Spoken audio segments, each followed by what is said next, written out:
Guys, welcome to my vlog. So for today's video, I'm gonna watch the trailer of Pisay Science, Philippine Science. Okay, let's start the cinema present.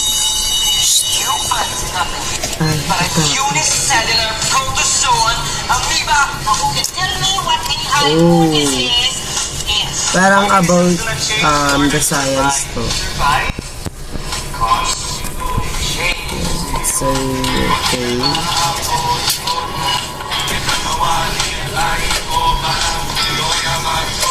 Wow. Wow, ang cute ng mga suot nila. Disco. Parang JS. Wow. Parang this is the story is parang sobrang talino ng tao na to. Baligtad pre, yun ang salita dito. Aupong, ayat mo yan.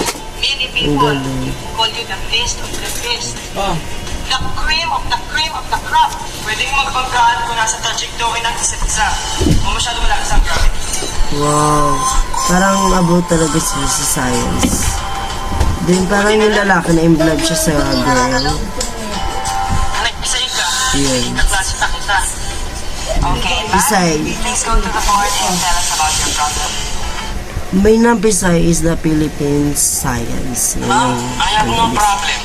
We call you Pythagorean theorem. Ay mo alam kung ano ibig sabihin ng ginagawa mo. Paano mo malalaman kung sulit yung pinaghirapan mo? Ganun talaga ang science. Kung posible gawin, hindi gawin.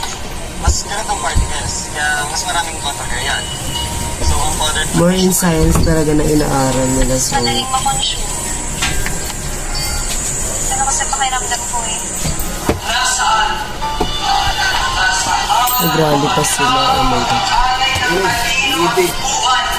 Para sa ikabulan ng bayan. Hala, hala! Pasok, pasok na! No, Pisay. Pisay. Okay. So, my reaction